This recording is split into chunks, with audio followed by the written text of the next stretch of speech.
Donc on revient sur notre thématique, le Coran, facteur d'unité et d'universel.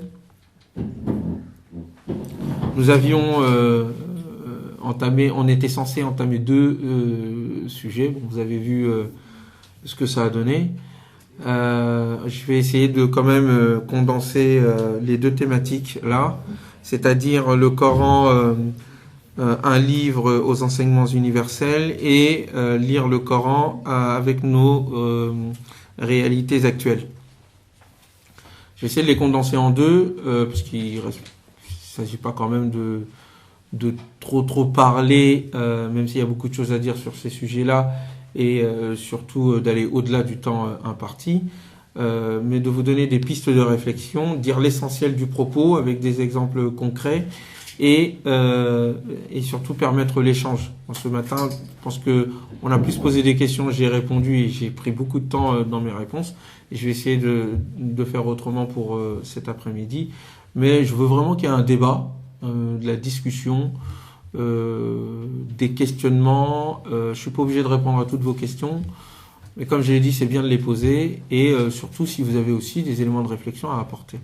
Parce que mon ambition dans mes différentes interventions et dans le travail que je mène en ce moment, ça n'est pas d'imposer ma vision des choses, mais c'est de provoquer le questionnement, de pousser les gens à s'interroger. Pousser les gens à s'interroger et de lire directement le Coran. Si vous retenez dans l'ensemble de ce que je vais vous dire aujourd'hui ça, c'est-à-dire on va lire le Coran, nous aussi on va l'ouvrir, on va méditer le livre, on va essayer de le comprendre et on va en tirer des enseignements, j'aurai atteint mon objectif. Le reste, vous pouvez le mettre à la poubelle si vous voulez. Mais c'est vraiment le fond de l'affaire. Il faut que les musulmans reviennent au livre, reviennent au Coran. Les musulmans ne lisent pas le Coran. Quand je dis ça, les gens sont surpris. Qu'est-ce que tu racontes ? On ne lit pas le Coran. On est la seule communauté où on pense que lire un livre sans le comprendre, c'est lire. T'as lu le Coran ? Oui. Tu l'as compris ? Non. C'est pas lire. On ne lit pas le Coran et on n'en fait pas la source première de nos réflexions, la base de nos projets. Le Coran n'est pas notre source d'inspiration. C'est plus l'héritage et tout ce qu'il y a derrière ce mot qui est notre source d'inspiration, mais pas le livre. De fait, je l'ai dit et je le redis, à mes yeux, 90% de la pensée musulmane n'est pas coranique dans ses orientations. Les orientations de la pensée musulmane dans ses différentes factions, vous les prenez sur n'importe quel sujet, sur les femmes, sur le rapport avec les non-musulmans, sur le social, le politique. 90% de ce que nous disons sur ces sujets-là c'est pas genre ils sont pas coraniques, ils sont en contradiction avec le Coran. Et on pourra en parler, je vous donnerai des preuves.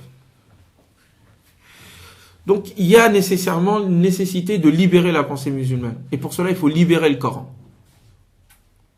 Et pour ce faire, il faut donc que nous lisions le Coran, déjà en partant du principe que nous pouvons le faire. On peut le faire. Il s'adresse à chacun d'entre nous. Donc s'il s'adresse à chacun d'entre nous, c'est que ça veut dire que chacun d'entre nous peut le comprendre. Peut comprendre l'essentiel de ce qu'il dit. Quant à la profondeur de ce qu'il dit, ça c'est chacun avec ses capacités. Personne ne peut atteindre le fond ultime du Coran, parce que c'est la parole de Dieu. Mais tout le monde est chargé, à la responsabilité de le lire, de l'approfondir collectivement et individuellement. Individuellement d'abord et collectivement, bien sûr, ensuite. Donc de ce fait, cela sous-entend que le Coran puisse pour qu'il puisse nous parler, pour que chacun puisse le lire, ça sous-entend qu'il peut nous parler à nous aujourd'hui. On n'est pas obligé de connaître le contexte de l'époque et l'ensemble de ce qui a été dit sur l'époque pour pouvoir comprendre, moi, dans mon petit coin, dans ma petite chambre, ce que dit le Coran me dit à moi. Alors je sais que ce que je suis en train de dire va à contresens du mainstream. Mais vous attendez pas à ce que moi je dise des choses du mainstream. Si vous voulez que quelqu'un que vous invitez vous dise des choses que vous connaissez déjà, vous gaspillez votre temps. Et le mainstream, c'est justement ce qui nous a tués.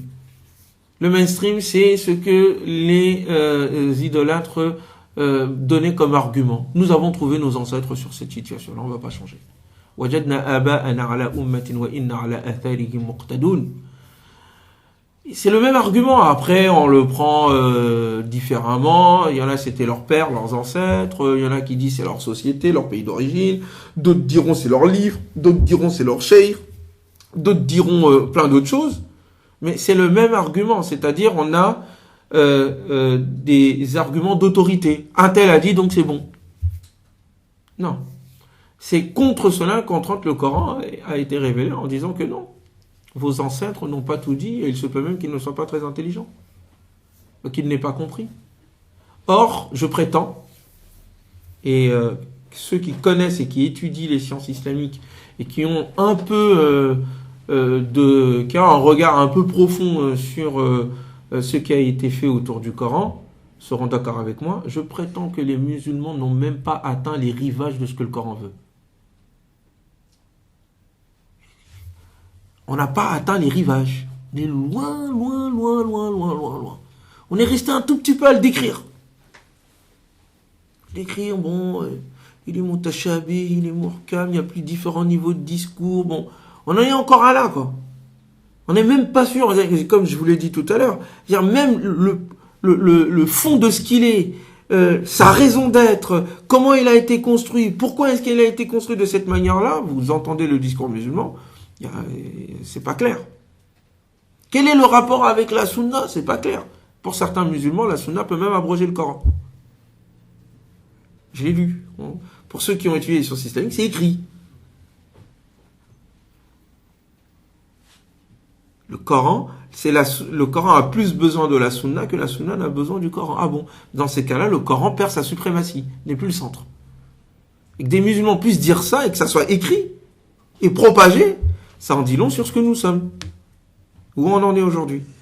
Donc je prétends que les musulmans, les anciens, avec tout le respect que nous avons pour eux, et il ne s'agit pas de se couper des anciens, il s'agit de continuer ce que les anciens ont fait. Vous êtes des continuateurs, pas des imitateurs. Mais les anciens ont fait ce qu'ils pouvaient avec les moyens qu'ils avaient, ils n'ont pas atteint même les rivages du Coran. Regardez, comparez ce que le livre dit et comparez ce que les anciens disent. Certains anciens, ou la plupart. Et vous verrez qu'il y a Shattan ou Shattan. Je lis ce que dit Sayyid Qutb, rahimahullah, ou Mohamed Abdou, ou Ibn Kathir, ou ce qu'on rapporte d'Ibn Abbas, ou bien de Tabari. Je le lis, je les connais, et après je relis le Coran. C'est loin. Très, très, très, très loin. Donc, il faut lire le Coran directement, ne pas se suffire de ce que les gens ont dit dessus, avoir son propre rapport avec le livre, comme on doit avoir son propre rapport avec Dieu. Je vous ai dit que les caractéristiques divines se retrouvent dans le Coran. C'est ce que je vous avais dit tout à l'heure. Donc, de même qu'on ne peut pas avoir d'intermédiaire entre nous et Dieu, en tout cas c'est ce que le Coran dit, après, dans les faits, c'est ce qu'on fait. Parce qu'il y a des gens qui peuvent être intercédés entre nous et Dieu. Un wali ou un savant ou... C'est la même idée sur le plan spirituel, intellectuel, politique et autres. C'est à chaque fois l'idée qu'il y a des gens qui sont des élus, qui sont supérieurs à nous et qui sont donc nos intermédiaires entre nous et le divin. De même que cela en islam est interdit et que la beauté et la grandeur de l'islam, c'est le fait qu'ils mettent en contact direct l'être humain et le divin, sans intermédiaire, de même avec le Coran, il ne doit pas y avoir d'intermédiaire. La communauté musulmane doit lire le livre directement. En arabe, ou ceux qui ne comprennent pas l'arabe, dans la langue qui leur est accessible. C'est dans les deux sens. Il faut des bonnes traductions, il y a un travail à faire sur les traductions, et il faut de la lecture. En tous les cas, il faut le lire. En arabe, ou en français, ou en anglais, ou n'importe quelle langue. Alors c'est sûr qu'au niveau de la langue, c'est mieux de comprendre l'arabe. Mais c'est pas demain la veille, 1 milliard de musulmans n'en prendront pas l'arabe. On va pas tous devenir des arabophones. Donc il y a aussi une nécessité de traduire le livre. D'autant que le caractère miraculeux du livre ne tient pas de son arabité. Ah, ça aussi, je suis en train de briser une idole. C'est pas l'arabité du Coran qui fait que le Coran est miraculeux. Donc ça veut dire que c'est parce que la langue arabe est miraculeuse, c'est une langue sacrée. Il y a des langues sacrées. Une fois, je dis à quelqu'un, l'arabe est une langue sacrée. Il est sacré. C'est pas une langue sacrée que tu racontes. Alors ils disent, l'hébreu est une langue sacrée. L'hébreu est une langue sacrée. Ah bon? Parce que Dieu a utilisé Dieu a utilisé la langue. Dieu parle arabe. Dieu parle arabe, il parle hébreu. Hachalillah. C'est pas l'arabité ou le caractère exceptionnel, soi-disant, de la langue arabe qui fait que le Coran est exceptionnel. C'est pas ça du tout, ça n'a rien à voir. Les Arabes, effectivement, ils avaient une éloquence, une certaine éloquence, il n'y a pas de souci, on peut l'accepter. D'autres peuples aussi ont été éloquents. Et une fois, j'avais dit balancer ça d'ailleurs à la mosquée de Darwa, si le Coran avait parlé en soninké, il serait miraculeux aussi. C'est pas la langue utilisée, c'est la manière dont il a été utilisé, dont la langue a été utilisée. En l'occurrence, Dieu a travaillé cette langue. La manière dont le Coran s'exprime en langue arabe, personne parmi les Arabes n'arrive à s'exprimer de la manière. Ça ne tient pas de l'arabité, ça tient de son caractère divin. Alors, certes, l'utilisation que le Coran a de la langue arabe, qui est miraculeux, qui ne tient pas donc de l'arabité intrinsèquement, mais de la manière dont il a été utilisé par le Coran, certes, quand on lit la révélation en arabe, on est plus touché, pour ceux qui comprennent. Mais, cela n'empêche pas, puisqu'il est universel, à ce que son sens, la profondeur de son propos, soit traduisible. On peut le traduire. Peut être accessible. Pas comme à l'origine, mais il peut être quand même accessible.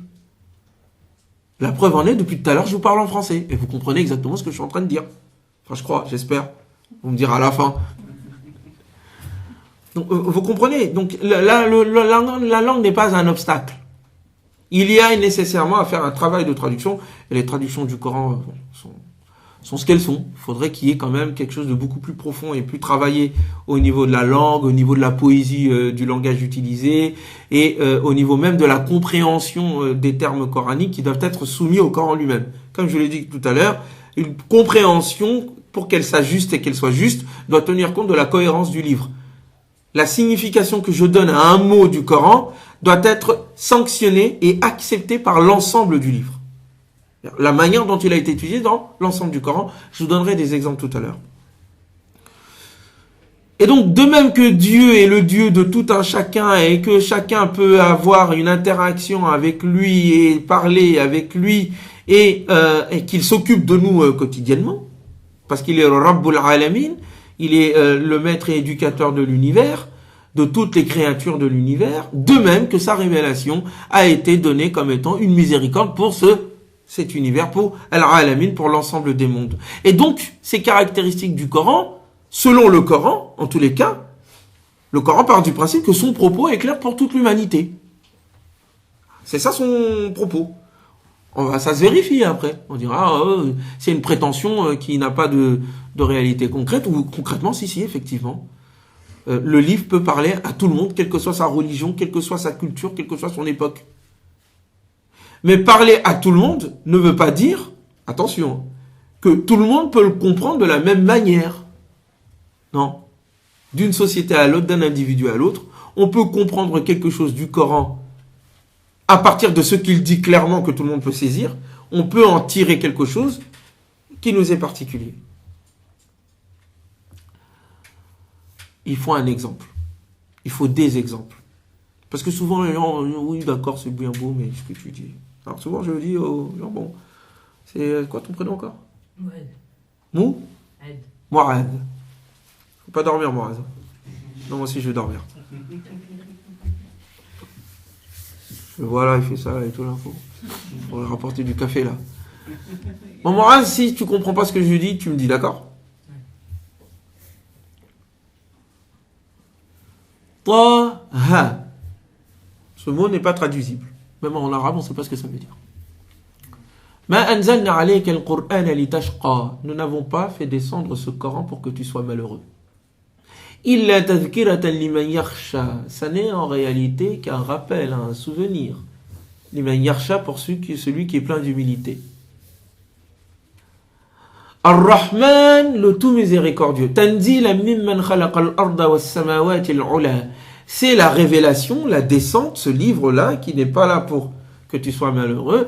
Il est de la part de celui qui a créé la terre et les hauts cieux sublimes. Ar-Rahman, le tout miséricordieux. Ala al-arsh istawa, installé dans toute sa suprématie sur le trône. On va le traduire comme ça pour l'instant. Lahu ma fi samawati wa ma fil ard, à lui appartient ce qui se trouve dans les cieux et ce qui se trouve dans la terre, sur la terre, wa ma tahta ath-thara, et ce qui se trouve en dessous. Wa in tajhar bil qawli, sache que si tu dis une parole à haute voix, fa innahu ya'lamu sirra wa akhfa, il connaît ce que il y a de caché, le secret, wa akhfa, et ce qui est plus bas encore. Allah, c'est Dieu. La ilaha illa hu, il n'y a pas d'autre Dieu que lui. Lahul asma'ul husna, c'est à lui qu'appartiennent les noms sublimes et les plus beaux. T'as compris? Pas tout. Pas tout. Pourquoi tu n'as pas tout compris? À cause de mon langage? Ouais, un peu de ça, ouais. D'accord. Quand il dit je n'ai pas fait descendre le Coran pour que tu sois malheureux, tu comprends? Oui. Ok. Et quand il dit ce Coran donc qui n'est pas révélé sur toi pour que tu sois malheureux, c'est pour que tu te rappelles. C'est pour un rappel pour ceux qui sont pieux ou ceux qui sont pleins d'humilité. Tu comprends? Un peu, mais un rappel de quoi? Le Coran est là pour te rappeler. Non, rappeler quoi? Pour l'instant, il va venir après. Mais tu comprends, quand il dit rappeler, il est là pour te rappeler. Oui. Tu comprends ce que ça veut dire? Rappeler quoi, ça vient après. Tu comprends les mots? Oui. Ok. Et quand il dit c'est une descente, c'est une révélation qui vient de celui qui a créé les cieux et la terre. Tu comprends ce que ça veut dire? Quand il dit il est le tout miséricordieux, c'est-à-dire celui qui a la clémence, qui a pitié de tout le monde, qui prend tout le monde dans sa miséricorde. Tu comprends ce que ça veut dire? Ok. Et quand il dit il n'y a pas d'autre Dieu que lui, tu comprends ce que ça veut dire? Et quand il dit c'est à lui qu'appartient les plus beaux noms, les plus beaux noms c'est à Dieu. Le clément, le miséricorde. Tu comprends ce que ça veut dire? Et quand il dit Hal ataka hadith Moussa, est-ce que l'histoire de Moïse t'est-il advenu? Tu comprends ce que ça veut dire? Oui. Ok. Ben, c'est de ça dont je parle. Après, qu'est-ce qu'il veut dire? Qu'est-ce qu'il veut dire par le tout miséricordieux installé sur son trône? Ça, c'est une autre affaire. Qu'est-ce qu'il veut dire quand il dit il n'y a pas d'autre Dieu que lui et c'est à lui qu'appartient les plus beaux noms? Ça, c'est une autre affaire. Mais ce qu'il a dit, c'est accessible. On comprend ce qu'il a dit. Qul dit Huwa, Dieu est, Allahu Ahad, Dieu est un. Allahu Samad, Dieu est absolu. Lam yalid wa lam yulad, il n'a pas enfanté et n'a pas été enfanté.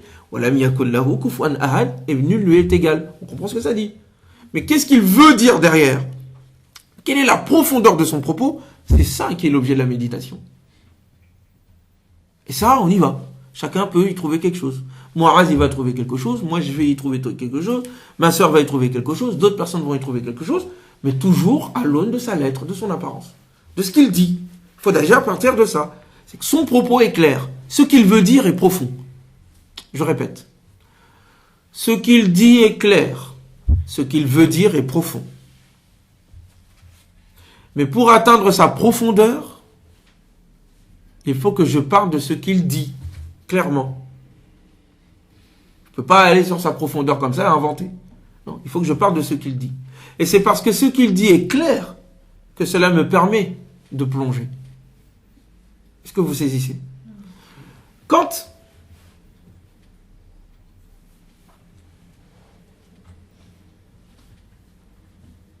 Dieu dit par exemple Tasimim, tilka ayatul kitab al-mubin, voici les signes d'un livre évident. Il se peut, la'allaka bakhi'un nafsaka an la yakunu mu'minin, que tu sois complètement consumé de tristesse à cause du fait qu'ils ne croient pas. Wa in yasha, si nous le voulions, nunazzil alayhim min as-sama'i aya, nous ferions descendre sur eux un signe, un miracle. Et tu verras alors leur nuque se courber devant toi. Ils accepteront. Mais c'est pas ça qu'on a voulu.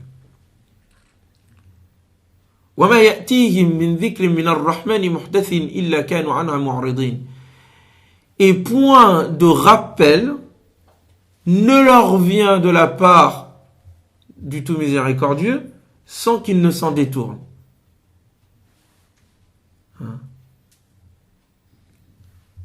Donc je comprends tout d'un coup, je peux lire, ok, oui, il y a un livre, les signes sont clairs, Ensuite, il parle à quelqu'un. Apparemment, c'est Mohammed, mais bon. En tout cas, il parle à quelqu'un.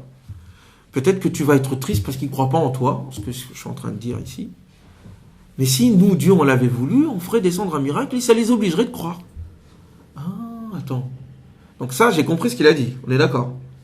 Maintenant, je vais essayer de tirer un enseignement de ce qu'il a dit ici. Donc, je vais essayer de voir ce qu'il a voulu dire. Je vais en déduire, je vais dire, ok. Donc, comme le livre, il est clair, les signes d'un livre évident, et à côté de ça, il y a des gens qui refusent de croire, et c'est pour ça que le prophète était triste, ou celui qui est en train de le lire en tous les cas, il lui indique que la clarté du propos et la négation de ces derniers, c'est pas à cause de toi. Ensuite, il continue, il dit, mais si quelqu'un ne croit pas, ils veulent pas te croire, ils disent que tu es un menteur, et tu es en train de mourir de tristesse à cause de ça. Mais si moi, Dieu, je l'avais voulu, je les forcerais à croire. Vous avez compris? Si Dieu avait voulu, il ferait descendre un miracle sur eux, et ils seraient obligés de se soumettre. Et tu verrais leur courbe, leur échine se courber. Donc je peux en déduire plein de choses. Premièrement, ça veut dire qu'on ne force pas quelqu'un à croire quand il ne veut pas croire. Si Dieu l'avait voulu, il le forcerait à croire, mais c'est pas ça qu'il veut. Lui, il a juste donné les arguments d'un livre évident. Maintenant, celui qui lit, il lit, qui comprend, il comprend. Celui qui veut croire, il croit. Celui qui ne veut pas croire, tu peux... Qu'est-ce que tu vas faire? Tu peux pas faire plus que ça. Puis ensuite, il continue. Il dit, et d'ailleurs, il y a plusieurs signes et rappels qui viennent du tout miséricordieux. Oui, parce que le tout miséricordieux ne les a pas abandonnés. C'est le signe de sa miséricorde que d'envoyer un rappel. Ah, d'accord.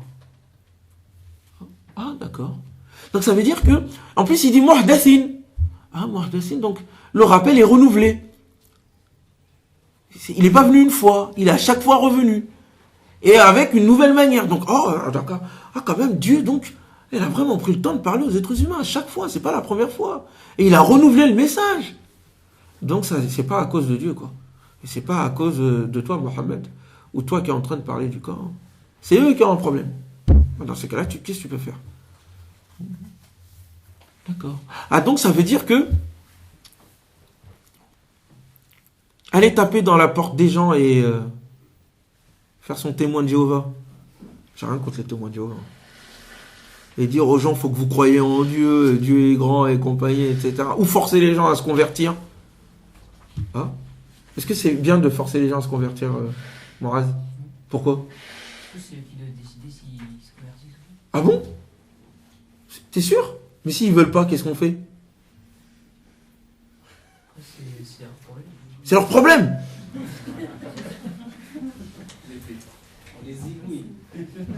Je sais pas. T'es un musulman couscous jambon, toi. C'est comme ça qu'on me traite, moi, quelquefois. Quand je dis oui, c'est la liberté, tu dis aux gens l'islam c'est la paix, ils disent non, il dit ça pour faire plaisir au confort, là. Donc l'islam c'est quoi? Toi, tu veux dire que l'islam c'est la religion de la guerre. Masha'Allah la da'wa. Ouais, vas-y. C'est comme ça que tu vas faire rentrer les gens dans l'islam. Si, d'ailleurs, le but c'est de faire rentrer les gens dans l'islam. Ça aussi, c'est une distorsion de la pensée musulmane. Nous, on veut des convertis, qu'on veut faire rentrer les gens dans l'islam, on veut la quantité. On est 1 milliard, machallah. 1 milliard qui vaut rien du tout aujourd'hui. Moi, je préfère les 10 000 personnes qui étaient autour du prophète Mohammed sallallahu alayhi wa sallam. Ils n'étaient pas beaucoup, mais plus efficaces. Nous, on est 1 milliard du vent. 5 millions en France. On pèse quoi? Hein? Walou. Rien du tout. On pèse rien ici dans ce pays. C'est pour ça qu'on peut faire de nous ce qu'on veut. Parce qu'il n'y a pas de qualité. La qualité humaine est absente. On est dans la quantité. Donc, pas besoin de conversion. Mais, vous allez me dire, mais attends. Vous voyez le lien que je fais directement avec l'actualité? Je continue.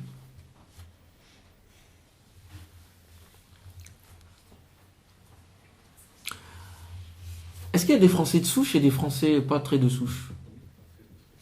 Je sais pas. Faut demander ça à François Hollande, parce que on peut déchoir les binationaux de leur. Ils sont pas très bien en français, quoi. Donc il y a les Français de souche, je sais pas. Et de branche. De branche, ouais, je crois. Ils sont enracinés. Ah, les racines, quoi. Ils vont aller sniffer les racines à côté, à droite, à gauche dans les tombes. Alors, on va dire, mais qu'est-ce que ça a à voir? Mais comment il peut faire le lien entre les binationaux, la déchéance de la nationalité et compagnie, et le Coran? Ah ben je vais le faire. Ah ouais, c'est... Moi non plus, j'arrive pas à le comprendre. Voilà. Enfin, si j'arrive à le comprendre, parce qu'il faut comprendre ce qu'ils ont dans la tête. Il y a une idée derrière. L'idée, c'est qu'il y a une vision de l'homme. Et qu'il est que les races... Il y a des races, déjà. Il n'y a pas une race, il y a des races. Il y a la race blanche, comme dirait Nadine Morano. Et puis, on a une culture judéo-chrétienne. Enfin, ça aussi, c'est une invention, hein, parce qu'on sait ce que les Juifs, ils ont vécu ici. Hein. C'est maintenant, hein, comme dirait-on en soninké, il va faire le tam-tam sur notre dos. Quoi. Très bien. Mais ça part de quelle vision? Ça part de l'idée que les cultures et les différences sont des différences intrinsèquement naturelles, qui font que les hommes sont différents intrinsèquement. Le noir et le blanc n'ont rien à voir avec, n'ont rien à faire ensemble. L'homme et la femme n'ont rien à voir ensemble. Le nord et le sud, les cultures et les religions n'ont rien à voir ensemble. Tout ça ne fait pas partie de l'unité du phénomène humain. Ce sont des particularités qui sont en contradiction complète et qui n'ont aucune relation. Ça, c'est une vision, une théorie. C'est une croyance. C'est une aqida.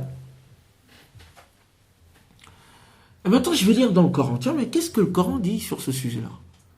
Mais non, mon frère, tu peux pas dire ça. Le Coran a été révélé au 7e siècle. Il parlait à des Arabes bédouins. Donc il peut pas parler à nous ici, nous, gens du 21e siècle. Voyons. Ah bon? Moi, je lis Shakespeare et Homère. Bon, ça me parle. Hein. Je ne sais pas pourquoi le Coran ne pourrait pas me parler. Mais bon, bref. Et tout d'un coup, je vais essayer d'écouter ce qu'il va me dire le Coran là-dessus. Est-ce que oui ou non, il y a une race humaine ou il y a des races? Et est-ce que ces différences sont des frontières qui empêchent l'unité de l'humanité? Que dit le Coran sur le sujet? Et là, tout d'un coup, un passage du Coran que vous devez connaître. Mais on n'en tire pas les conséquences. On n'arrive pas à être conséquent avec le livre parce qu'on le lit comme ça. On passe dessus. Quand il dit « Ya ayyuhan nas » ô être humain. Ça parle, ça. Tout le monde entend ça. Ayoub, si tu comprends pas, tu me le dis. D'accord? Ô être humain. Donc il parle à tout le monde. Aux noirs. Même si certains voulaient en faire des sous-hommes. Je pense qu'il y en a encore qui pensent comme ça. Aux blancs. Aux français. De souche ou de moins souche. Parle à tout le monde ici.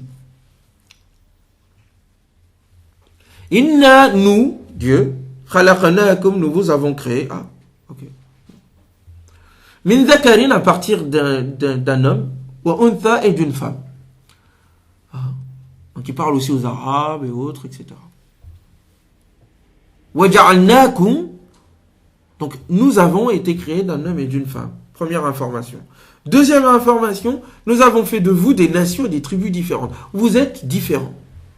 Ja'alnakum shu'uban wa qaba'ila. Nous avons fait de vous des nations et des tribus. Donc, le phénomène humain, uni dans son humanité, issu de la dualité homme-femme et de la rencontre entre ces deux, fait qu'il y a une diversité qui s'inscrit dans la diversité des cultures, des nations et autres. Ça aussi, c'est Dieu qui l'a voulu. En tout cas, c'est ce que dit le Coran. C'est pas ce qu'il dit, Ayoub? Ouais.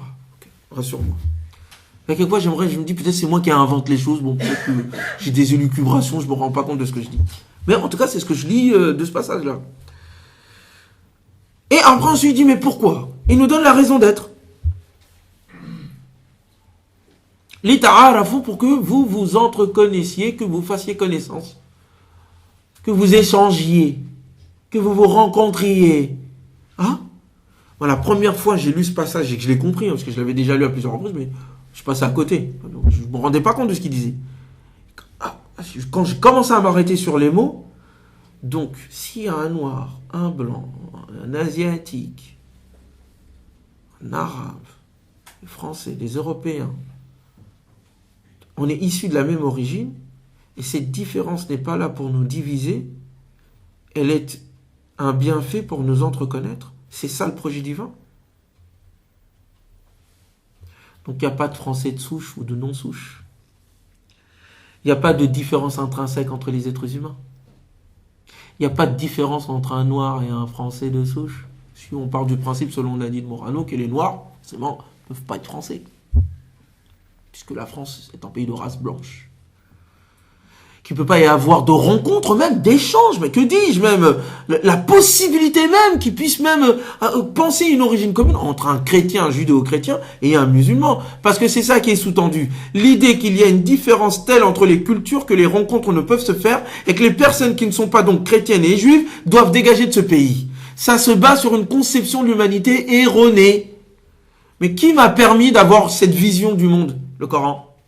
Est-ce qu'elle parle à nous aujourd'hui? Elle parle pas à nous aujourd'hui, ça? Je vous entends pas, les frères, les sœurs. Vous êtes en train de dormir, je crois. Ou alors c'est moi qui me trompe. Est-ce que ça nous parle aujourd'hui? Ou ça parle aux Bédouins du 7e siècle? Qui a jamais vu noir, peut-être?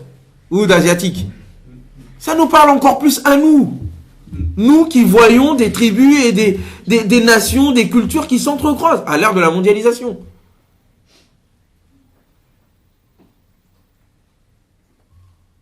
Ça pourrait même être le titre de la nouvelle ère que nous sommes en train d'entamer en ce moment. C'est-à-dire l'ère où il n'y a plus de culture, de nation isolée. Ça n'existe plus, c'est fini ça. C'est un fantasme.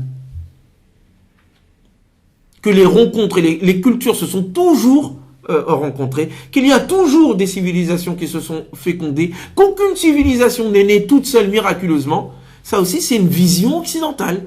Nous, on est la civilisation. Elle est née de nulle part. C'est d'abord le miracle grec.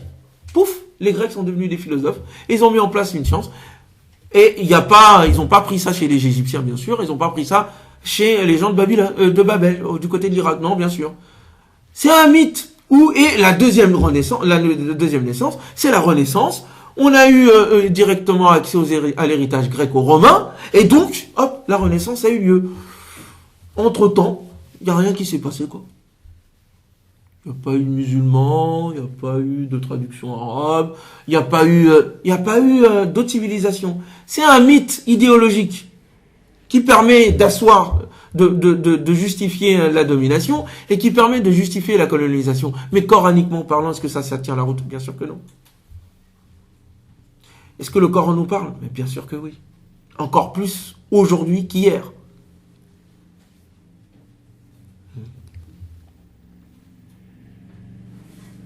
Donc la question, est-ce que le Coran est universel? Il est universel parce que premièrement, il dit qu'il provient de Dieu, et deuxièmement, le Coran a fait en sorte de ne pas s'alourdir de détails. Pourquoi est-ce que le Coran ne parle pas des détails de la prière selon vous? Est-ce que le Coran parle de la prière? Non. Non? Du moins des détails, comme vous dites. Est-ce qu'il donne les détails de la karat? Non. Mais le prophète, il a trouvé ça où?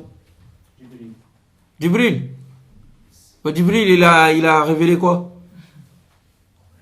Le Coran. Il a révélé autre chose? Ah. Et pourtant, tout à l'heure, je vous ai dit que le Coran était l'explicitation de toute chose. Et donc, il n'a pas parlé des prières et du nombre de rak'at.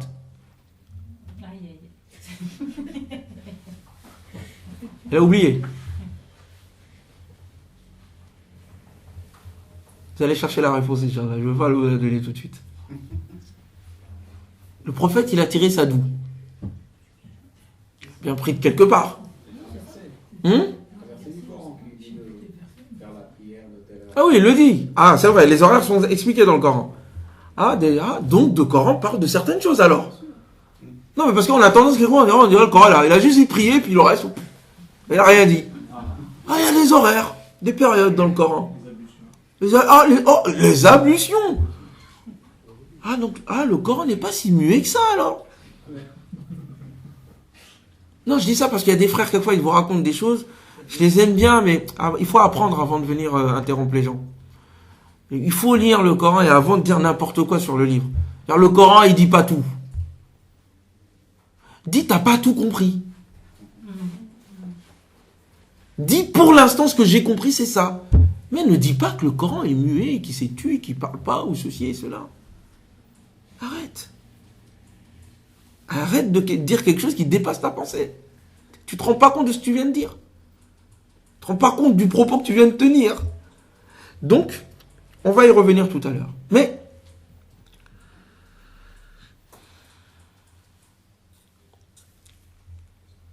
le livre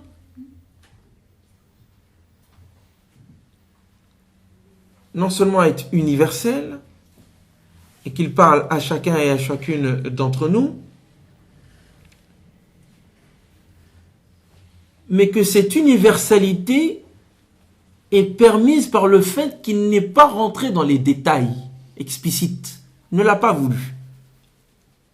C'est pour permettre cette universalité. Pourquoi? Réfléchissons. Le prophète, sallallahu alayhi wa sallam, dans des hadiths, c'est pour répondre à ceux qui pensent que je compte les hadiths. Les hadiths qui vont dans le sens du Coran, je les prends, il n'y a pas de souci. Et qui sont authentiques. Le prophète, sallallahu alayhi wa sallam, c'est connu qu'il disait, il demandait aux croyants, aux compagnons, de ne pas lui poser des questions. De ne pas lui poser des questions. Leur disait, tant que je ne vous ordonne pas quelque chose, laissez-moi. Ne me posez pas des questions. Il est parti même plus loin en disant, parmi les croyants, celui qui a le plus de péché, parmi les musulmans, hein, le plus de péché, hein, c'est qui? C'est quoi? Il a volé, il a fait quoi? Et Rasulallah, qu'est-ce qu'il a fait? C'est celui qui, posant une question, a causé l'interdiction d'une chose qui était licite. C'est le plus criminel des croyants. Il a posé une question, mais il veut savoir. Oui, mais non. La question, elle n'était pas traitée, laisse-la. Dieu l'a laissée ouverte comme ça. Donc, qu'est-ce qui permet à l'islam et au Coran de parler à tout le monde? C'est que même dans l'explicitation des choses, il est resté sur les principes et les finalités. Il n'est pas rentré dans les détails. Parce que si on rentre dans les détails, on rentre dans des détails particuliers et qui concernent un peuple particulier qui n'est pas universel quant à ses coutumes. Vous imaginez si le Coran était rempli, par exemple, de tout ce que on rencontre dans les hadiths, de tous les détails de Fulan il a dit ça, Ilan il a dit ça, un tel a dit, le Coran n'aurait pas pu parler aux autres peuples. Ça aurait été un livre pour les Arabes. Le refus de rentrer dans les détails, de donner les grands principes, de donner les grandes orientations, et de ensuite donner l'argument quant à la règle qu'il donne, en indiquant sa finalité, ce pourquoi Dieu l'a installé, ça permet d'interroger chacun d'entre nous, et ensuite d'appliquer les principes à l'aune de la réalité qui est la nôtre. Il faut que je donne un exemple. J'en parlais hier à mes étudiants. C'est une discussion que j'ai eue avec mon professeur et oncle, Mohamed Diakou, que je salue au passage. Il m'a beaucoup appris. Et on est en train de méditer ensemble le Coran sur la sourate An-Nisa, sourate des femmes. Et il y a le passage, par exemple, qui permet aux croyants, lorsqu'ils sont en voyage et qu'ils craignent d'être attaqués par les ennemis, qui leur permet donc de réduire les prières. Et donc dans notre discussion, la discussion, elle porte sur les allègements que le Coran donne. Et on cite les différents allègements pour le jeûne du Ramadan, pour la personne malade quand elle est malade, ou la personne en voyage qui peut ne pas jeûner et remplacer, ou la personne qui est enceinte, etc., etc. Et ensuite, il aborde la question de savoir est-ce que on peut aller au-delà. Et donc, on discute dans la discussion. Moi, je lui cite entre autres. Donc, il critique l'avis de Mohamed Abdou, que je lui dis en disant que Mohamed Abdou, par exemple, indiquait dans le livre que Sayyid Sabiq Fiqh al-Sunnah avait écrit, en indiquant que Mohamed Abdou était de l'avis que les personnes qui avaient un métier extrêmement difficile, genre ceux qui font les routes là, ou les personnes qui sont au bagne ou en prison et qui sont dans les travaux forcés, il leur avait permis justement de ne pas jeûner et de remplacer le nombre de jours manqués par de l'argent et de la nourriture aux pauvres, ou le remplacement. Et lui il disait que c'était pas ça, on ne devait pas le faire, on devait rester sur la lettre, c'est-à-dire quand on voyage, on jeûne pas, Et quand on est malade, on ne jeûne pas. Mais parler de ceux qui ont un métier difficile, alors il y en a certains d'autres, hier on parlait des footballeurs professionnels. Moi je dis, on verra ça, je veux pas... C'est déjà difficile de parler d'autre chose avec les footballeurs professionnels, avec tout ce qui se passe en ce moment, c'est pas le moment de parler de ça. Bref, je ferme cette petite parenthèse. Et j'ai dit non. J'ai dit, maître, quand on regarde les passages du Coran, on sent tout de suite que ce sont des règles concrètes qu'il donne, mais l'esprit nous le dit.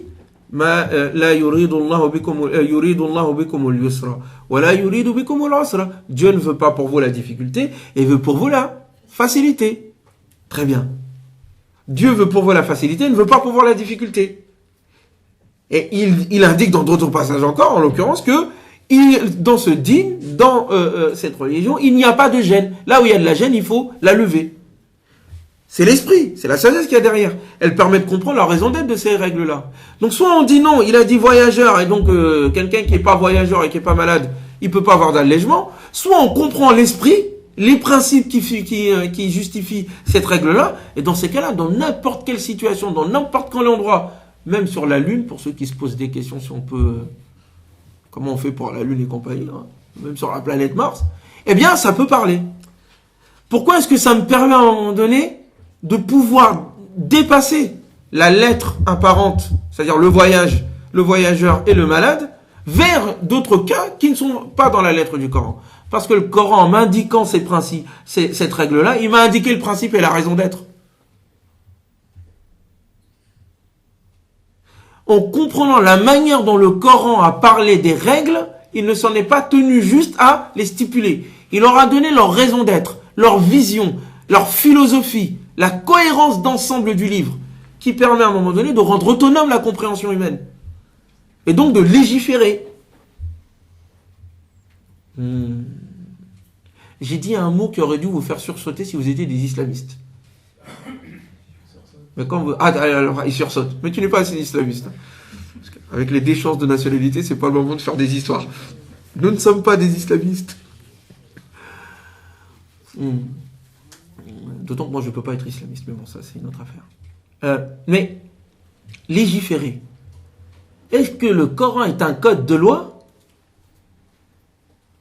La charia, c'est un code de loi? Ou c'est la législation qui oriente les législations?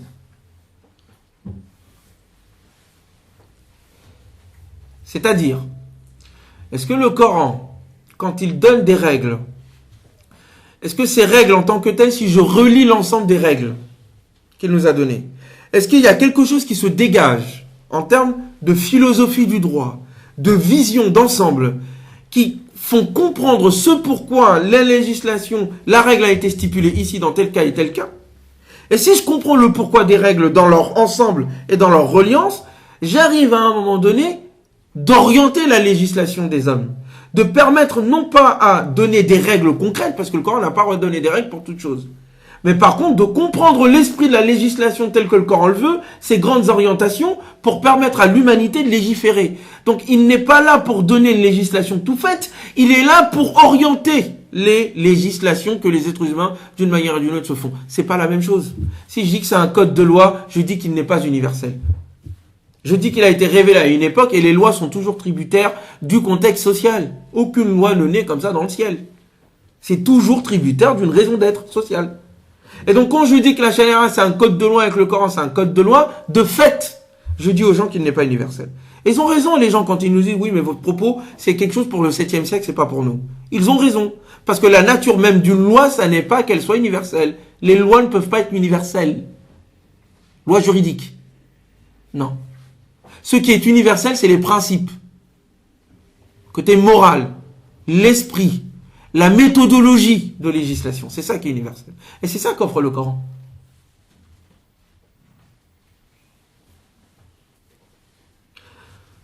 Et c'est pour cela, encore une fois, je reviens sur mon propos, l'universalité du Coran est tributaire de sa décision, de la volonté de Dieu de ne pas remplir sa dernière révélation des détails de la vie de l'époque.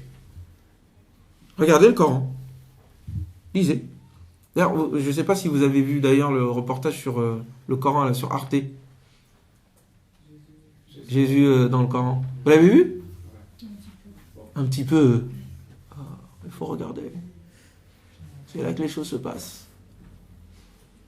Regardez. Une partie des propos que j'ai tenus tout à l'heure, vous verrez dans cette émission. Regardez, allez voir sur replay. Je crois qu'il est plus sur replay, mais regardez sur Internet et vous le verrez. L'une des choses qu'il disait, c'est on ne comprend pas, le Coran ne donne pas des détails. Il parle de Mohamed, mais il ne donne pas sa date de naissance. Mais qui t'a dit que son but c'était de parler de sa date de naissance? C'est pas le Coran, c'est pas le propos. Qu'on connaisse la date de naissance de Mohamed ou pas, c'est pas intéressant pour le Coran. Il ne donne pas des détails sur la tribu, ce qui s'est passé. Même quand il vous parle de Badr, par exemple, dans Surat Al-Anfal, il ne donne pas les détails. Hein. Ils étaient 314 contre 1000, et puis il y avait 2 chevaux, 3 chevaux, 4 chevaux. Imaginez si le Coran rentrait là-dedans. Là, effectivement, on dirait, c'est pour eux, ça ne concerne pas. Mais il va parler de cette histoire-là d'une manière qui permet à ce que tout un chacun puisse en tirer des enseignements. Donc, quand le Coran parle de Badr, c'est pas du tout pour rentrer dans le côté historique. C'est pour en tirer l'enseignement universel qui parle à tout un chacun. Que quand on a la foi, qu'on est persévérant, même si on est minoritaire, on peut gagner. Ça parle à tout le monde. Ouais. Quand il parle de David et de Goliath, dans le Coran, déjà, il donne un certain nombre de détails. Mais, quel âge avait David? Combien mesurait Goliath? Est-ce qu'il était gros? Est-ce qu'il était petit? C'est des détails, c'est pas important. Mais le Coran va raconter cette histoire de telle sorte que, pour toute l'humanité, jusqu'à la fin des temps, on puisse s'identifier. Ah, David, Goliath, ils étaient dans le vrai, ils étaient dans le faux. Voilà. Comment ils s'y sont pris pour gagner, alors qu'ils avaient tout pour perdre. Et comment est-ce que Dieu est toujours présent dans l'histoire? À chaque fois, Dieu est là, même si on ne le voit pas. C'est ça la quintessence de l'histoire. Donc, quand le Coran nous parle des règles, et des règles dans le Coran, il n'y en a que 200. Et certains disent donc, tu vois, 200, donc ça veut dire que le Coran ne parle pas de tout. Et donc, comme il ne parle pas de tout, il faut qu'on rajoute d'autres règles. Non, mon ami. Ça, c'est quand tu as une approche quantitative. Mais quand tu as une approche qualitative, tu comprends que s'il a mis que 200 règles, ça veut dire que pour lui, la révolution et une civilisation ne se basent pas sur une quantité de lois et de règles. Non. C'est sur des principes. Et ensuite, les règles, elles évoluent en fonction du temps et de la compréhension des êtres humains. Et que donc, la règle coranique est que l'autorité suprême quant à la législation absolue, elle vient de Dieu. Personne ne peut imposer sa loi au reste de l'humanité. Seul Dieu peut le faire. Et Dieu a voulu restreindre le champ des règles. Qu'il y en ait de moins en moins. Pour laisser la place à la réflexion pour tout le monde. Et qu'on puisse évoluer. C'est ça, l'universalité du message. Quand on dit que le message est universel, c'est que ça veut dire. C'est la manière dont le message est exprimé permet de comprendre qu'il est universel et qu'il peut parler à tout le monde. Et c'est la raison pour laquelle il n'est pas rentré dans les détails. Et que les détails qu'il a donnés, il les a toujours inscrits dans une vision globale de l'univers qui leur donne sens. Une vision globale de l'univers qui donne sens. Les règles n'existent pas toutes seules. Une règle, une loi est toujours une interaction entre une réalité sociale et une perception de l'homme. On a toujours une vision de l'homme, de l'univers, qui sous-tend ce pourquoi nous allons mettre en place cette règle-là, qui doit répondre à un besoin particulier. Tant que ce besoin particulier est présent, il reste. Mais si le besoin particulier s'est élevé, est-ce que la règle doit changer? Oui. La règle doit changer. Est-ce que la règle stipulée dans le Coran, est-ce qu'elle doit changer? Elle ne change pas, mais sa compréhension évolue. La compréhension qu'on a de la règle doit évoluer.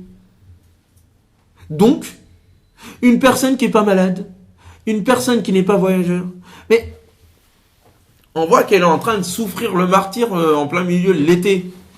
Tu vois, elle est en train de souffrir. Elle va tomber bientôt. Et la personne ne peut pas prendre de vacances parce qu'il faut travailler. Mais tu lui dis à un moment donné, la haraj, c'est la règle. Donc je ne vais pas dire à un moment donné, la règle a dit, donc je ne peux pas la dépasser. Non, la règle a dit, pourquoi elle l'a dit. Et donc je peux la dépasser. Au nom de l'esprit de la règle. Ayoub, Moraz, je suis parti loin. Hein. Un petit peu, hein. Mais ça ne s'adresse pas que à toi. Mais quand tu grandiras, tu comprendras ce que je veux dire. Donc, le Coran, enseignement universel sur les principes moraux, bien sûr. Enseignement universel sur les principes de la foi, bien sûr. Enseignement universel sur les histoires qui nous sont racontées des prophètes et sur du prophète Mohammed alayhi salatu wassalam, et ce qu'il en a tiré d'enseignement sur l'aventure du prophète alayhi salatu wassalam quant à sa réalisation de la mission coranique, bien sûr universel aussi. Universel sur tout ça. Est-ce que dans le Coran il contient des éléments qui sont de l'ordre du particulier, du contextuel de l'époque? Oui, mais ça le Coran lui-même nous l'indique. On le voit dans ce qu'on appelle en arabe as-siyaq, le contexte de la lecture. Quand on lit tout de suite, on sent que là il parle d'une situation particulière. Par exemple, quand il dit clairement Ya ayyuhan nabi, ô prophète, lima tuharrimu ma ahallallahu lak. Pourquoi est-ce que tu t'interdis ce que Dieu t'a rendu licite? Il n'y a pas besoin de 50 000 sabab nuzul ici, ou de connaître 50 000 histoires. On sent tout de suite qu'il parle au prophète, et que le prophète, il y a eu quelque chose qui s'est passé. Et il a fait cette chose-là, il l'indique. Il s'est interdit quelque chose que Dieu lui a rendu licite. Qu'est-ce qu'il s'est interdit? Il n'en a pas parlé. Est-ce que c'est intéressant? Non. Il y a plein d'histoires farfelues qui sont racontées sur cette histoire-là. Je vais vous épargner vos oreilles, parce que des choses qui, pour moi, je n'oserais pas en parler pour mon père, quoi. Et nous, on en parle pour le prophète, c'est normal.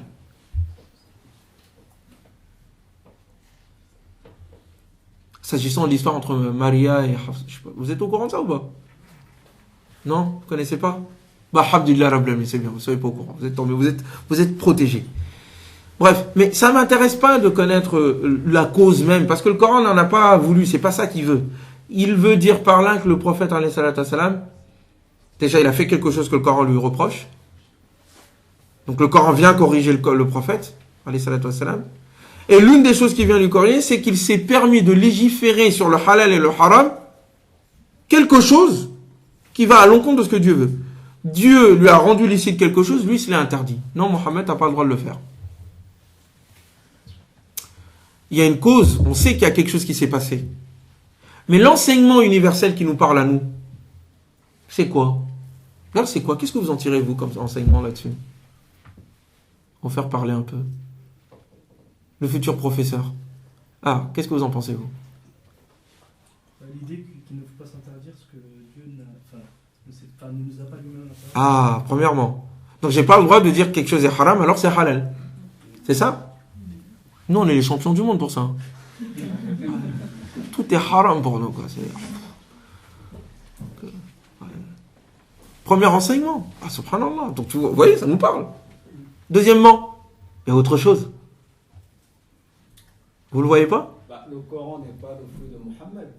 Deuxièmement.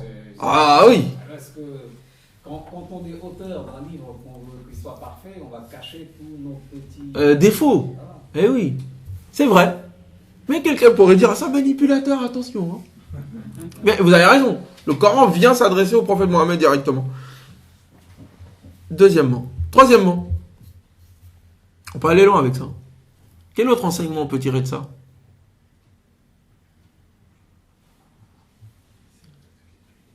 C'est un truc proche, hein. Vous voyez, il est là, il est évident, quoi.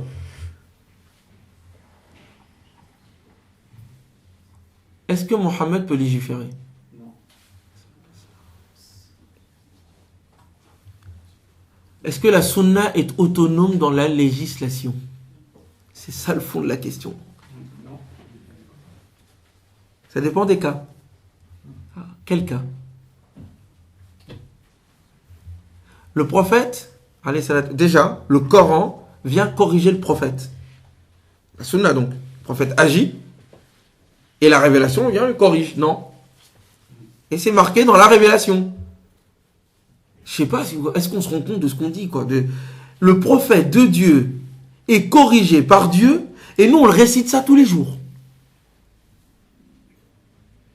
Donc, si le prophète est corrigé, et qu'il n'est pas parfait dans ses prises de décision, à peu forte raison tous ceux qui viennent après lui. Il n'y a aucun mystique, soi-disant, qui a parlé avec Gabriel, qui peut venir me dire, moi je fais pas d'erreur. Le prophète sallam fait une erreur, le Coran le corrige et on récite ça tous les jours. Deuxièmement, est-ce qu'il y a autonomie de la sunna par rapport au Coran? C'est-à-dire la sunna invente, crée des règles dont les racines ne se trouvent pas dans le Coran? C'est mon opinion, hein. Il y a débat sur le sujet, hein. Mais si je lis l'ensemble des passages du Coran, apparemment, le prophète n'avait pas cette autorité. Il ne pouvait pas légiférer sans la permission de Dieu. Et sa légifération venait du Coran directement, toujours. Implicitement et explicitement, c'est issu du livre. C'est pour ça, tout à l'heure, je vous ai posé la question d'où il a tiré le nombre de raka'at, les horaires de prière et tout, etc. Dans ce que je suis en train d'écrire, j'ai fini d'ailleurs cette partie, eh bien, effectivement, on a un certain nombre d'indications. C'est entre autres un auteur, d'ailleurs, qui s'appelle Adnan, pas Ibrahim, hein, Adnan al-Rifari. Il y a des gens qui essaient de me coller avec Adnan Ibrahim, là. Je n'ai pas cet honneur.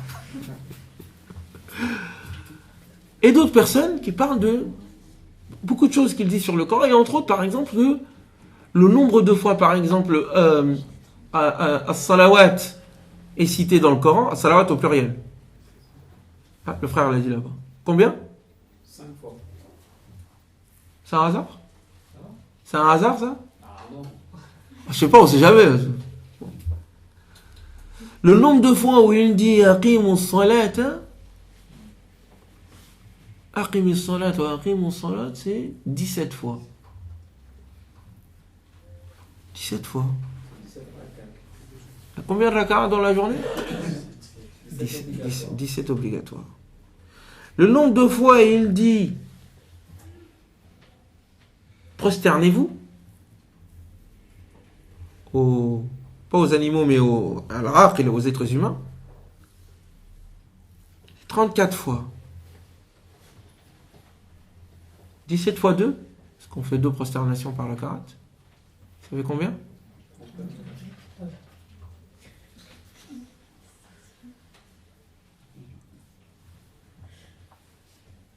On peut continuer. Hein. Ça ne peut pas être un hasard. Alors comment le prophète a compris ça? Je ne sais pas. Est-ce qu'il a compris? Je ne sais pas. Ça c'est... Mais que les prières, comment elles ont été faites? Ça c'est pour répondre à ceux qui disent que le Coran il ne peut pas être l'autorité suprême parce que sans la sunna on ne peut pas comprendre le nombre de la raka'at et tout. C'est un argument fallacieux. Moi je te parle que l'autorité suprême c'est le Coran. Qu'est-ce que ça a à voir avec le fait que la sunna ait donné des détails ou pas? Accepte l'idée que déjà le Coran, les frères tu leur dis lisez le Coran, et ils te disent oui mais il y a la sunna. Est-ce que lire le Coran ça t'empêche de lire la sunna? Pourquoi est-ce que tu as intérêt à dire à chaque fois quand on te dit lis le Coran, oui mais il y a la sunna? Quel est le lien dans ton esprit? Est-ce que la sunna t'a ordonné de ne pas lire le Coran? Mais donc il faut répondre à ces gens-là en disant non mais le Coran n'est pas complet, il faut donc la sunna. Ils sont en train de défendre leurs idoles. Et je sais que je vais me faire déchirer sur internet et dans d'autres endroits dans ce que je vais dire. Nous avons nos idoles. Je vais pas dire les noms parce que là c'est grave. Et on a nos petits ancêtres quoi.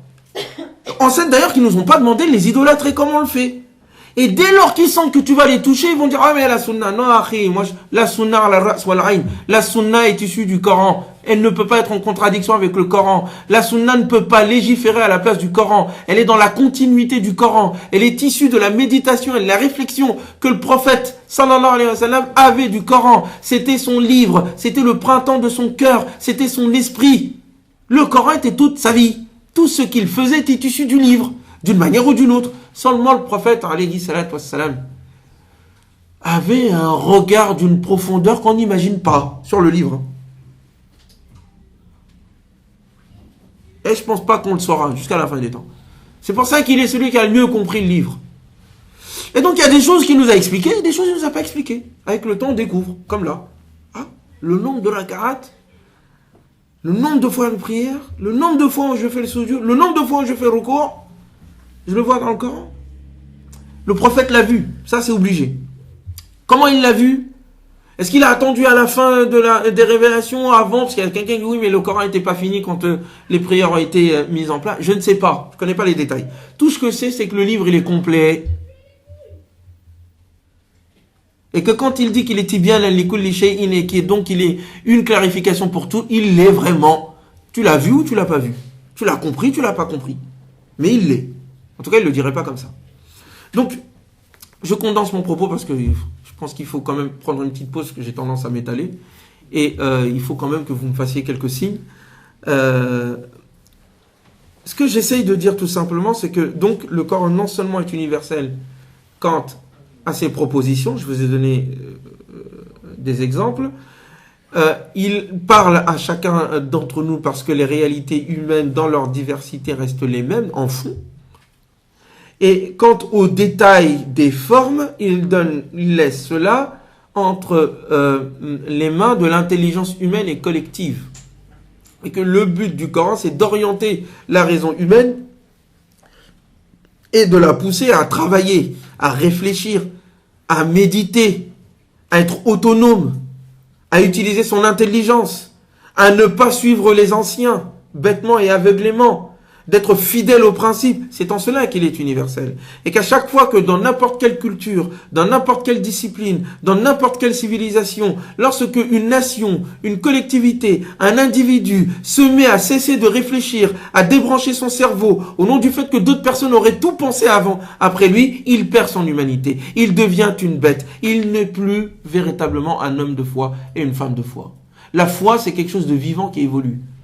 L'idéologie, la propagande et la croyance, telle que nous l'avons aujourd'hui, nous les musulmans, c'est quelque chose de mort et de figé. C'est pour ça qu'on avale des morts. Et qu'on ne réfléchit pas la vie.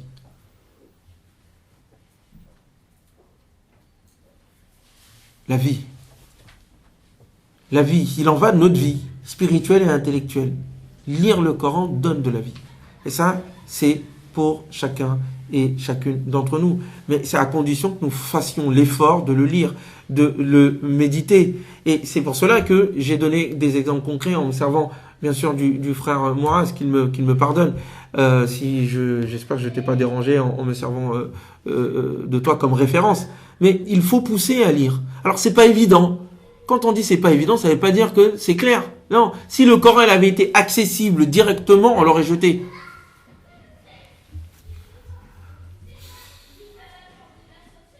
Est-ce que vous comprenez ce que je viens de dire, en fait? Vous lisez un journal une première fois.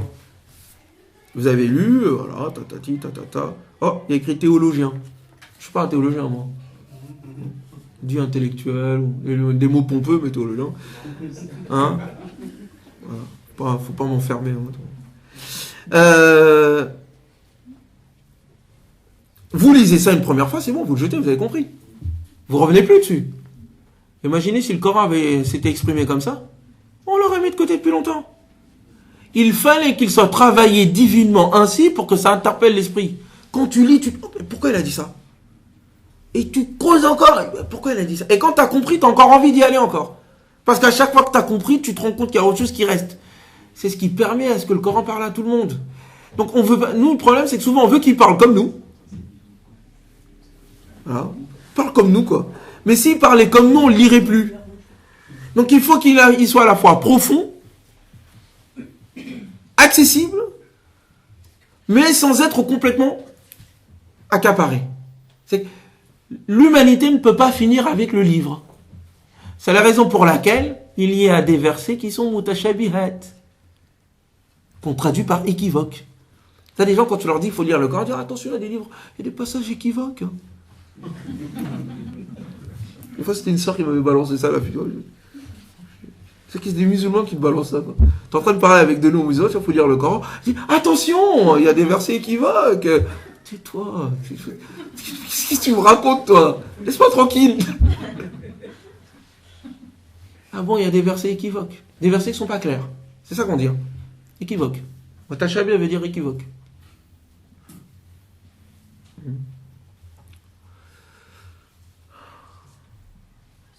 On n'est pas sérieux dans nos affaires. On n'est pas sérieux. Donc il est équivoque, ça veut dire quoi alors? Oui, ça veut dire qu'il est équivoque, donc il peut dire tout et son contraire, ça je l'ai entendu. Le Coran dit tout et son contraire. Il y a des musulmans aussi qui me disent ça en plus. Et oui, mais il y a des versets qui sont pas clairs, il faut faire le ta'wil et l'interprétation, donc les savants, les saints, les walis, les imams, et là, c'est tout le clergé qui arrive, le clergé musulman. Tout est là, toute la ribambelle vient. Donc tu vois, c'est pour ça que ils sont obligés de nous dire le sens du Coran, parce qu'il y a un sens caché et un sens apparent et tout ce qui va avec. C'est comme ça que les églises sont nées. Et que l'adoration des ancêtres est née. Parce qu'on est parti du principe qu'il y a des personnes qui connaissent la réalité ultime du monde, et de la révélation, de la création. Donc ce sont eux qui sont chargés de penser à notre place. Donc le Coran reprend le propos. Il dit quoi quand il dit mutashabihat? Qu'est-ce qu'il est en train de dire? Huwa allazi, il est celui. Écoutez bien les frères et les sœurs, parce que je crois que souvent on n'écoute pas assez ce passage. Huwa allazi, il est celui, anzala, qui a fait descendre sur toi le livre, al-kitab, fihi, dans lequel se trouve ayat, des signes, muhkamat, décisifs, muhkam, solidement établis, décisifs quant à leur contenu et à leur sens. C'est bon. Muhkamat, hunna umul kitab, ces signes sont la base du livre, la mère du livre, l'origine du livre, le fondement du livre. Donc le Coran est en train d'expliquer son contenu. Écoutons-le. Puis ensuite il dit wa ukhar, et d'autres. Ayat donc. Mutashabihat. Qui sont mutashabihat, pour l'instant je ne vais pas le traduire. Ensuite il dit fa amma alladhina fi qulubihim marad, fi qulubihim zayr, ceux dans le cœur desquels se trouve, dans les cœurs desquels se trouve une déviance, qu'est-ce qu'ils font?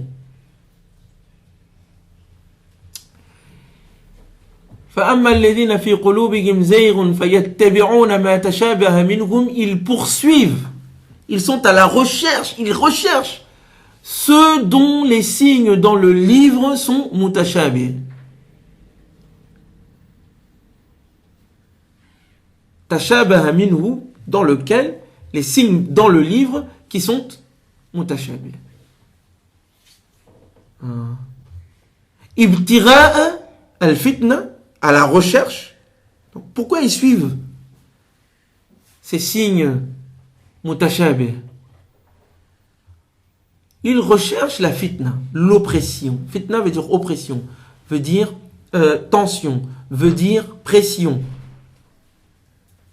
Tout ce qui pousse les gens à sortir de leur foi ou alors de leur conviction. C'est pour ça que quand les mushrikoun attaquaient les croyants et que le Coran demandait de se défendre, il dit jusqu'à ce que la fitna cesse. Et plus d'oppression. Innal ladhina fatanul mu'minina. Ouais, je réponds parce qu'il y a des gens qui ont dit que fitna, j'avais mal traduit. C'est les traducteurs qui ont mal traduit le mot fitna en disant c'est le shirk. En arabe, fitna veut pas dire shirk. Quand Allah subhanahu wa ta'ala dit linaftinahum fi, il n'est pas en train de dire qu'on veut les rendre dans le shirk. On est en train de les éprouver. Fitna veut dire l'épreuve, la pression. Quand quelqu'un exerce une pression pour le sortir de ses convictions, fitna. Et donc les croyants qui se faisaient persécuter, Allah les appelle innal ladhina fatanul mu'minina wal mu'minat.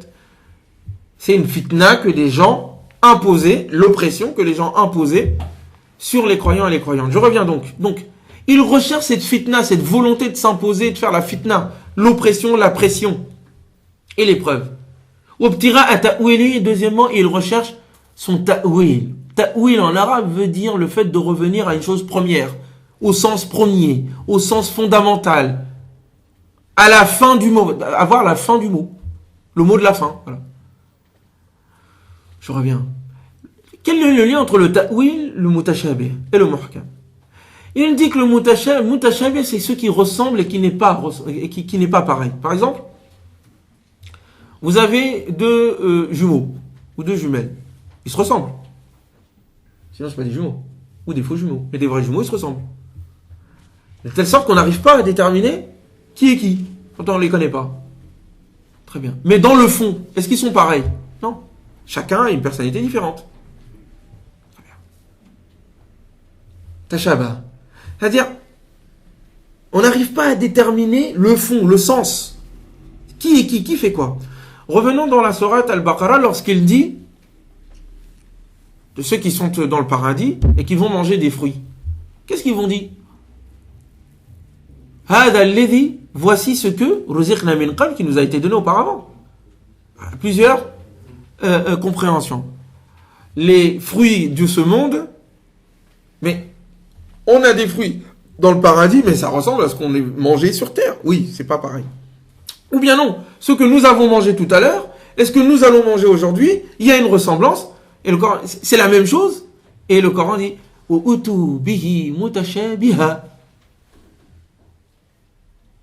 C'est pas des fruits équivoques, hein. Rassurez-vous. Hein? Je sais pas ce que ça veut dire. Mais bon, voilà, tout ça pour dire mutashabiha quand même. Équivoque, bon, c'est...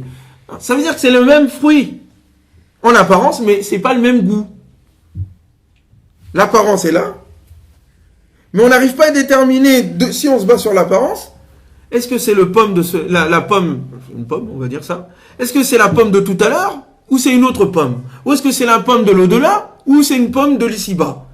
Oui, l'apparence est là, mais le fond, c'est pas ça, c'est autre chose. Le Coran dit un certain nombre de choses concernant l'au-delà, concernant Dieu, des choses qui ne sont pas accessibles à nos vues. Personne n'a vu Dieu. Ou quelqu'un a vu Dieu? Rassurez-moi. Celui qui dit qu'il a vu Dieu, lui aussi, il a fumé. Donc, mais le Coran pourtant nous parle de quelque chose qui est au-delà de métaphysique, on va dire ça comme ça, qui est au-delà de notre raisonnement, au-delà de notre perception. Et il en donne une description avec nos mots à nous.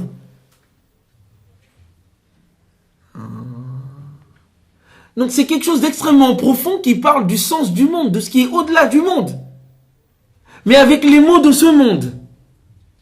Mais avec les mots de ce monde qui ressemblent à ce monde, pour indiquer un fond qui n'est pas le fond de ce monde, qui est au-delà de ce monde. Je ne sais pas si vous comprenez ce que je veux dire. C'est les mêmes mots, mais la réalité n'est pas la même. C'est pour cela qu'on ne peut pas s'arrêter. On ne peut pas dire, il a voulu dire ça, mais dot. Donc quand il dit Dieu est comme ça et comme ça, oui, il est comme ça pour...